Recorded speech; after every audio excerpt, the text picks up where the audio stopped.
Hello guys, welcome to all in my channel. मैं रवि आप सभी का अपने चैनल पे स्वागत करता हूं। तो आज 8 अक्टूबर हो गए, तो आज का करेंट अफेयर देखते हैं और कुछ क्वेश्चन उससे रिलेटेड देखते हैं। लेकिन गाइस, आगे जाने से पहले जो भी इस चैनल पे नए हैं कृपया लाइक कीजिएगा, सब्सक्राइब कीजिएगा।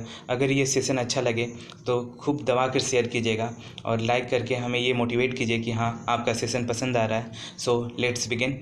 उस आगे जाने से पहले गाइस, आज का मोटिवेशन थॉट्स देख लेते हैं। मोटिवेशन थॉट है, मैदान में हारा हुआ इंसान तो जीत सकता है, लेकिन मन से हारा हुआ इंसान कभी नहीं जीत सकता। इसका मतलब ये हुआ कि अगर आप एक बार अपने मन में ये ठान लीजिएगा कि मेरे से कुछ नहीं हो सकता, मैं ज़िंदगी में कुछ नहीं कर सकता, तो आप कभी भी अपने लाइफ में सक्सेस नहीं कीजिएगा। अगर कोई भी व्यक्ति अपने मन में ये विचार न लाए कि मैं नहीं कर सकता हूँ, तो वो बंदा सक्सेस करेगा। सपोज़ दैट कि आप कोई एग्ज़ाम दे रहे हैं और उसमें आपका रिज़ल्ट नहीं हो रहा है, सक्सेस नहीं मिल रहा है, तो चलिए कोई बात नहीं, ये मानना चाहिए कि चलो इस एग्ज़ाम में तो नहीं हुआ, नेक्स्ट एग्ज़ाम में ट्राई करूँगा। तो वही बोला जा रहा है गाइस कि जो एक बार अगर मन से अगर कोई बंदा अगर हार जाता है तो वो ज़िंदगी में सक्सेस कभी नहीं कर सकता है। इसलिए बोला जा रहा है कि मन से कभी भी मत हारना।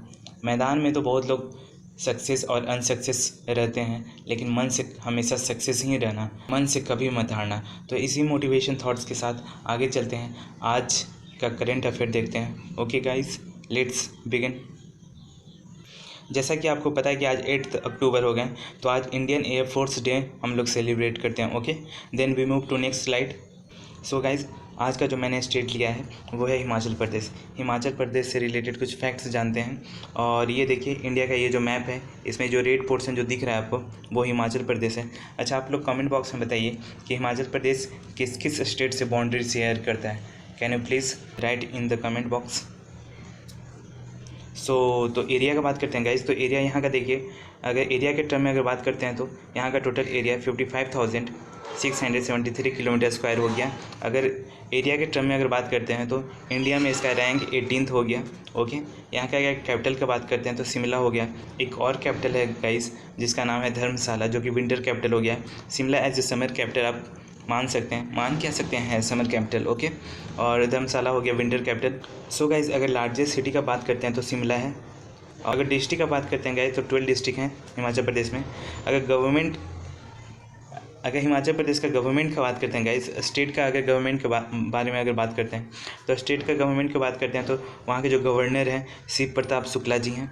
वहाँ के सीएम हैं जो कि सुखविंदर सिंह सुक्खू हैं, जो कि आईएनसी पार्टी से बिलोंग करते हैं, इंडियन नेशनल कांग्रेस। ओके, और अगर फैक्ट्स की बात करते हैं तो सो गाइज, अगर हिमाचल प्रदेश का पॉपुलेशन का अगर बात करते हैं गाइज तो 2011 के अकॉर्डिंग, 2011 के सेंसस के अकॉर्डिंग वहाँ का जो टोटल पॉपुलेशन है 68,64,602 है। ओके, और in the terms of population का बात करते हैं, पॉपुलेशन के टर्म पे, तो ऑल इंडिया में इसका जो रैंक है 21st है।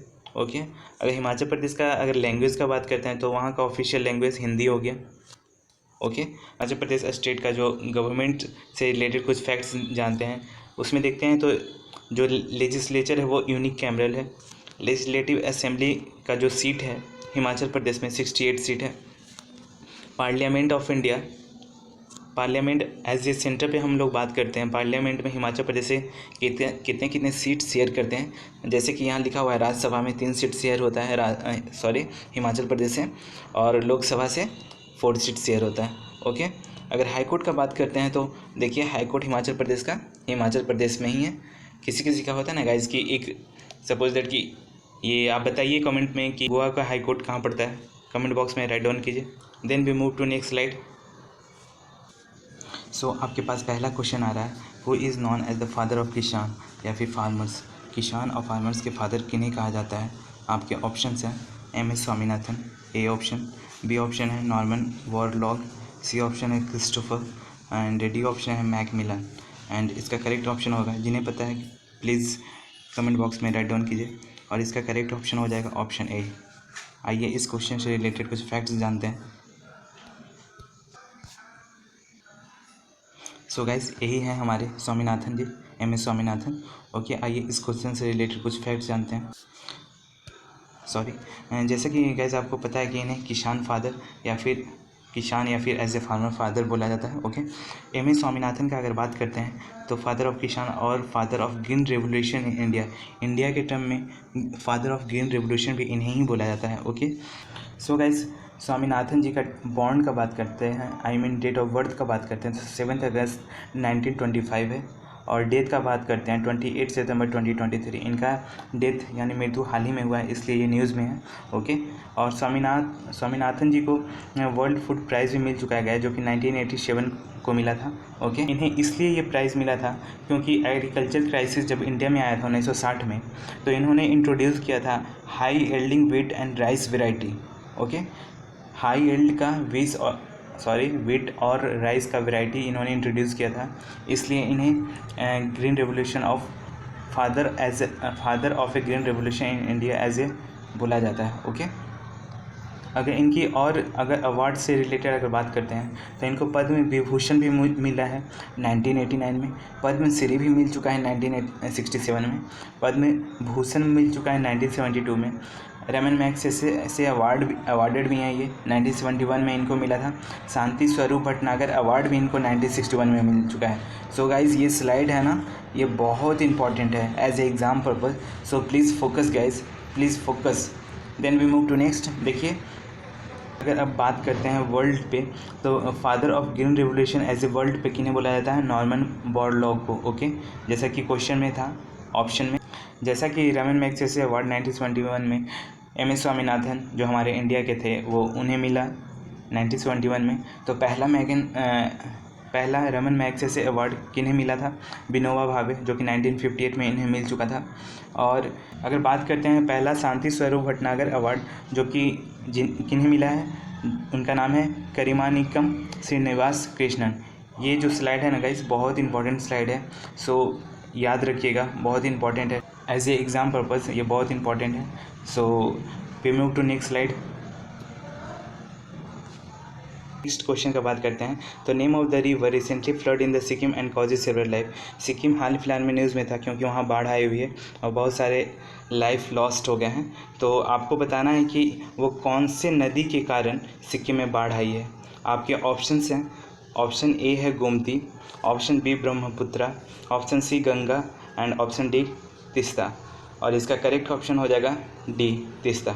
ओके गाइज, सो गाइज़ यहाँ बता दें, जो ये बैकग्राउंड में जो वाटर इमेज में वर्ल्ड गुड न्यूज़ दिख रहा है गाइज़, ये एक्चुअली मेरा सेकंड चैनल है, आप इस पे भी इसको भी सब्सक्राइब कर सकते हैं। इस पे एक्चुअली मैं डेली करंट अफेयर इसी पे ही डालता हूँ, और कुछ भी रिलेटेड फैक्ट्स अगर इंपॉर्टेंट लगे तो दोनों पे कोई भी चैनल पे आपको मिल जाएगा। सो अगर इन्फॉर्मेशन अगर अप टू डेट रखने के लिए, अगर आप चाहते हैं अप टू डेट रहने के लिए अपने आप को, तो आप दोनों चैनल को सब्सक्राइब कर सकते हैं। ओके, तो इसका करेक्ट ऑप्शन हो जाएगा, जैसा कि बता दिया था, तीसरा हो गया। आइए कुछ न्यूज़ जानते हैं इस फ्लड से रिलेटेड। सो गाइस बता दें, जो सिक्किम में बाढ़ आई है उसका मेन कारण है क्लाउड बर्स्ट। क्लाउड बर्स्ट क्या होता है गाइस, कि जो लैंड का जो टेम्परेचर रहता है वो बहुत हाई रहता है compare to upper side, that means sky side. तो टेम्परेचर हाई प्रेशर से लो प्रेशर साइड मूव करता है, तो लैंड का जितने भी आसपास के वाटर बॉडीज़ होते हैं वहाँ से वाटर एवोपरेट होकर के ऊपर साइड चले जाते हैं और ऊपर बादल में जाकर कंडेंस हो जाते हैं, इकट्ठे हो जाते हैं। देन प्रेसिपिटेशन के फॉर्म में वो एक ही बार अचानक नीचे पानी गिरने लगते हैं। क्लाउड बर्स्ट के साथ साथ एक सिक्किम में नॉर्थ ईस्टर्न साइड में लोहनाक ग्लेशियर भी है गाइस। लोहनाक ग्लेशियर की बात करते हैं, उसका जिसका जो स्पेलिंग है Lohnak, that is Lohnak glacier. एक तो क्लाउड बर्स्ट हो रहा है, ऊपर से ये लोहनाक ग्लेशियर भी ये मेल्टिंग हो रहा है इसके कारण। और ये लोहनाक जो ग्लेशियर है गाइस वो हिमालयन के आसपास सिक्किम से नॉर्दर्न ईस्टर्न साइड में है, जो कि और ये सिचुएटेड है 17,100 फीट पे। ओके, सो एक तो क्लाउड बस्ट हो गया। क्लाउड बस्ट तो आई थिंक आपको समझ में आ ही गया होगा। और अगर देखते हैं तो गाइस, तो IMD के अनुसार बोला जाता है कि क्लाउड बस्ट वो होता है जैसे सपोज दैट कि 1 आवर्स में अगर कंटिन्यू 100 mm का बारिश अगर कंटिन्यू होता है तो उसको क्लाउड बस्ट बोलते हैं, दैट मीन्स बादल फटना। तो गाइस इसी कारण सिक्किम में बाढ़ आई, क्लाउड बस्ट के कारण अचानक। सपोज दैट अगर आपको क्लाउड बस्ट नहीं समझ में आ रहा है तो गाइस बता दें कि सपोज दैट कि आप एक बैलून लीजिए, बैलून में एक मतलब ढेर सारा पानी आप उसमें फिलअप कर लीजिए और अचानक उसको कोई सपोज दैट आप नीचे से उसको एक पिन अप मार दीजिए, तो वो अचानक पानी कैसे नीचे की ओर गिरता है, उसी टाइप से बादल फटना होता है गाइस। ओके, और यही सिक्किम में इसी के कारण बाढ़ आई और हमारे इंडियन पर्सनल के साथ साथ सिक्किम के लोग भी बहुत सारे का लाइफ एज ए डिस्ट्रॉय हो गया। Then we move to next slide. I think आपको समझ में आ गया होगा सिक्किम का news. Okay, then we move to next questions. So guys next question देखिए, which state of the chief minister on Friday announced the formation of 3 new district in a state. मतलब कौन से स्टेट के जो सीएम हैं वो announce किए हैं कि 3 नए डिस्ट्रिक्ट और क्रिएट करेंगे स्टेट में। आपका ऑप्शंस है, ए ऑप्शन है राजस्थान, बी ऑप्शन है पंजाब, सी ऑप्शन हो गया केरला एंड डी ऑप्शन हो गया एमपी। और जिन्हें पता है please write down in comment box. और आपका करेक्ट ऑप्शन हो जाएगा ऑप्शन ए राजस्थान। ओके, आइए इस क्वेश्चन से रिलेटेड कुछ फैक्ट्स जानते हैं। तो गाइस आइए बात करते हैं राजस्थान के बारे में। यहाँ अभी प्रेजेंट में टोटल 50 डिस्ट्रिक्ट हैं। पहले 31 था, उसके बाद फिर 19 ऐड किए गए, तो टोटल 50 डिस्ट्रिक्ट हो गए। ओके, और अभी हाल ही फिलहाल का न्यूज़ है कि 3 और डिस्ट्रिक्ट बनाए जाएंगे, जो कि नए डिस्ट्रिक्ट फॉर्म होने वाले हैं। सुजानगढ़ हो गया, कुचामन सिटी हो गया और मालपुरा हो गया। ये 3 डिस्ट्रिक्ट राजस्थान में और बढ़ने जा रहा है, मतलब क्रिएट होने जा रहा है। तो अब टोटल डिस्ट्रिक्ट कितने हो जाएंगे, 53 हो जाएंगे। यहाँ के जो सीएम हैं वो अशोक गहलोत जी हैं। और गवर्नर बताइए कौन है यहाँ के, राजस्थान के गवर्नर कौन है। और यहाँ का अगर रिवर का बात करते हैं गाइस, तो बानिस रिवर हो गया, सॉरी 2 बार लिखा गया, ओके। चंबल रिवर हो गया, लूनी रिवर हो गया, माही रिवर हो गया और पार्वती रिवर हो गया, पार्वती, साबरमती रिवर हो गया, साहिबी रिवर हो गया। ये तो कुछ इंपॉर्टेंट्स रिवर है जो कि एज ए एग्ज़ाम में ये देखा जाता है, लेकिन कुछ और भी रिवर्स हैं, आप गूगल पे सर्च कर लीजिएगा। ओके, अगर फेस्टिवल का बात करते हैं गाइस, तो राजस्थान का फेस्टिवल देखते हैं। मेवाड़ फेस्टिवल मनाया जाता है, Teej festival, Gangaur festival, elephant festival, camel festival, बहुत इंपॉर्टेंट है गाइस एसएससी के टर्म पे और कोई भी स्टेट के एग्ज़ाम के टर्म पे।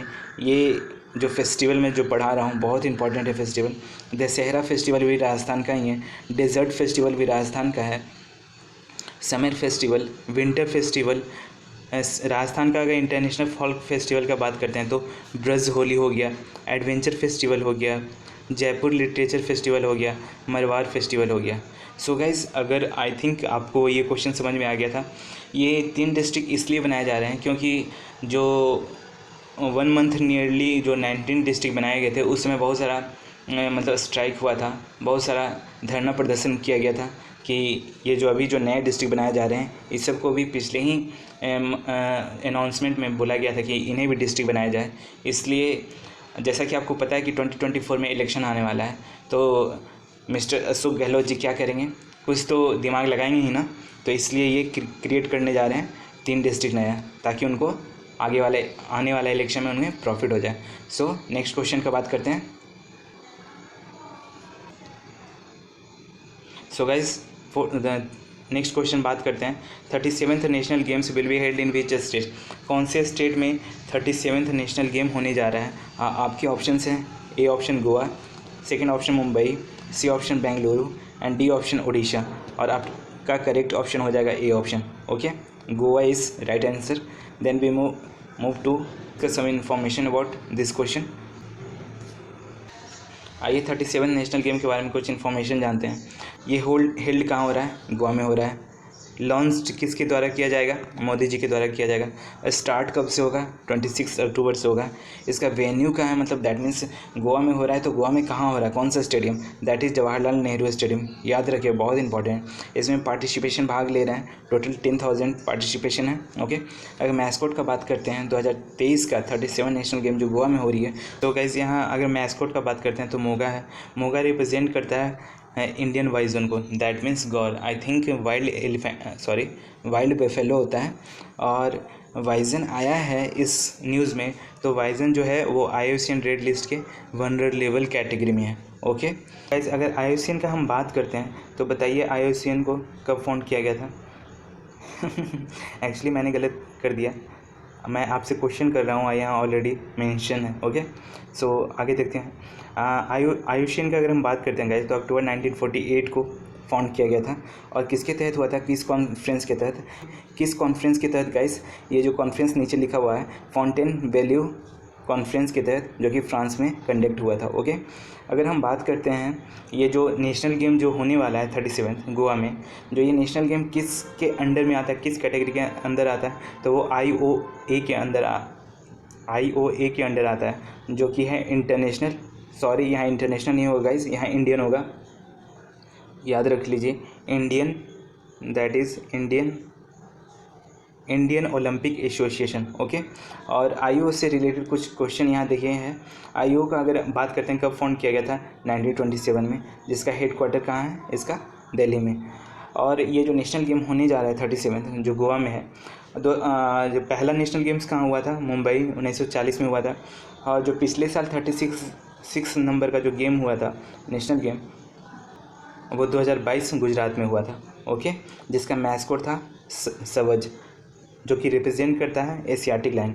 और यहाँ बात करते हैं गाइस, जो यहाँ IUCN आया है, आप बताइए हमें कि IUCN का कितने कैटेगरी होते हैं?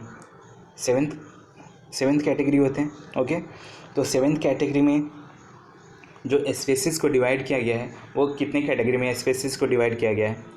चलो मैं ही बता देता हूँ। स्पेसिस को डिवाइड किया गया है 9 कैटेगरी में। ओके, फर्स्ट वन हो गया आपका, याद रखिएगा सब लोग, प्लीज़ फोकस कीजिएगा, सुनिएगा ध्यान से। पहला वल्नरेबल हो गया, दूसरा नियर थ्रेटन हो गया, तीसरा नॉट इनवैल्यूएटेड हो गया।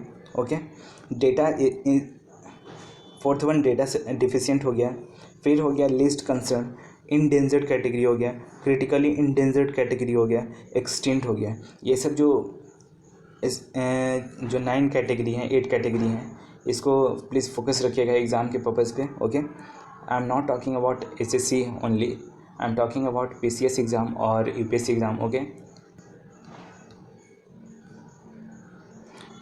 सो देखिए नेक्स्ट क्वेश्चन है, name of the person who got the Nobel prize 2023 in peace में। पीस में बताइए, सॉरी पीस लिखना भूल गया मैं, पीस में बताइए कि कौन से पर्सन को दिया जाएगा 2023 का नोबेल प्राइज़। आपके ऑप्शंस है, पहला स्वांते पावो, दूसरा नरगिस मोहम्मदी, तीसरा Michael, and fourth one is Abdul Aziz. और आपका करेक्ट ऑप्शन हो जाएगा गाइस, आपका करेक्ट ऑप्शन हो जाएगा B। ओके, नरगिस मोहम्मदी को मिला है। क्यों मिला है आइए जानते हैं, इस क्वेश्चन से रिलेटेड कुछ फैक्ट्स। सॉरी, तो गाइस नोबेल पीस प्राइज़ 2023 का हम बात करते हैं, किन्हें मिलने वाला है? नरगिस मोहम्मदी को मिलने वाला है, एक ईरानियन एक्टिविस्ट हैं। ओके, 1972 में ह्यूमन राइट एक्टिविस्ट में पार्टिसिपेट हुए। सी, नीचे क्या लिखा है, see advocate for women's rights and civil disobedience against hijab in Iran. Iran में जो कुछ समय पहले जो हिजाब का प्रोपेगेंडा चल रहा था, जो भी न्यूज़ था, उससे रिलेटेड इन लोगों ने स्ट्राइक किया, प्रोटेस्ट किया, और इन्हें वो एक्टिविटीज़ करने पे इन्हें फेस्ट करना पड़ा इम्प्रिजमेंट का। ओके, और इन पे चार्ज लगा as a spreading anti state propaganda. Okay, और उन्हें 31 साल का सज़ा हुआ। ओके, देखिए हिंदी में लिखा हुआ है, वह ईरान में हिजाब के खिलाफ महिलाओं के अधिकारों और नागरिक अवज्ञा की वकालत करती हैं। मोहम्मदी अपने कृत्य मतलब कि कार्य जो उन्होंने किया के लिए कारावास कैद व्यवहार का सामना करना पड़ा, उन्हें कारावास भी करना पड़ा, और उन्हें कारावास 31 साल का सज़ा मिला था गाइस। ओके, याद रखिएगा। उन लोग का एक प्रोटेस्ट था, एक स्लोगन था, जो कि उसका मोटो था कि जिंदगी आज़ादी। दैट मीन्स इन हिंदी का अगर हम लोग अपने टर्म में अगर बात करते हैं, तो जन मतलब हो गया जन मतलब वुमेन, ज़िंदगी मतलब हो गया लाइफ, आज़ादी मतलब हो गया फ्रीडम। ओके, जो कि ये ईरान में ये मोटो था प्रोटेस्ट के दौरान। ओके, याद रखिएगा। इसी कारण ये न्यूज़ में था, और इसी चलते जो नोबेल पीस प्राइज़ वाले जो कमेटी होते हैं, उन्होंने डिसाइड किया इन्हें दिया जाए as a Nobel peace prize. Okay, तो ये सेकंड वुमेन हो गए जो कि नोबेल पीस प्राइज़ मिलने वाला है। तो पहला कौन है? ईरान से ही हैं पहले, जो कि शिरीनी इबादी हैं, जो कि 2003 में इनको मिल चुका है। तो ये दूसरे वुमेन हो गए हैं। ओके, जो कि नोबेल पीस प्राइज़ मिलने वाला है इनको 2023 का। ओके, और अगर नोबेल पीस प्राइज़ से रिलेटेड बात करते हैं कि और किनको मिला है, जो कि यहाँ देखिए तो देखिए म्यांमार का जो अंग सान सू की जो थी, उन्हें 1991 में नोबेल पीस प्राइज़ मिला था। ओके, और चाइना से 2010 में लुइस सियावो को भी मिला है। ओके, और फर्स्ट नोबेल पीस प्राइज़ का बात करते हैं, किन्हें मिला है फर्स्ट नोबेल पीस प्राइज़, वो है फ्रेडरिक पेसी एंड हेनरी डुनान। ये दो हैं जो कि नोबेल फर्स्ट प्राइज़ पीस में मिल चुका है। ओके, और 2022 पिछले बार किन्हें मिला था नोबेल पीस में, नोबेल पीस प्राइज़ 2022 में किन्हें मिला था, तो एलिस बिलात्स्काई को मिला है, जो कि बेलारूस से बिलोंग करते हैं। ओके, सो गाइस, मैंने जो ये पढ़ाया, ये जो जिनको जिनको मिला है ये नोबेल पीस प्राइज़, ये बेसिकली पॉलिटिकल फील्ड से बिलोंग करते हैं। ओके गाइस, आज के लिए इतना ही रखते हैं। कैसा लगा सेशन बताइए कमेंट बॉक्स में, और जिन किसी को ये सेशन पसंद आ रहा है कृपया लाइक शेयर सब्सक्राइब कीजिए। और इस जो एक ये तो चैनल हो गया, एक और चैनल है वर्ल्ड गुड न्यूज़, दोनों को आप सब्सक्राइब कर सकते हैं। अगर आपको अच्छा लगे, अगर अपडेट रहना चाहते हैं तो सब्सक्राइब कर लीजिएगा। मैं कुछ ना कुछ एग्ज़ाम से related facts, important facts as a history, geography, polity, English से रिलेटेड कुछ फैक्ट्स, कुछ क्वेश्चंस लाता रहूँगा। और करेंट अफेयर दोनों चैनल में से किसी एक चैनल में आपको मिल जाएगा डेली का करेंट अफेयर। ओके, सो अपना ख्याल रखिएगा। Thanks for watching.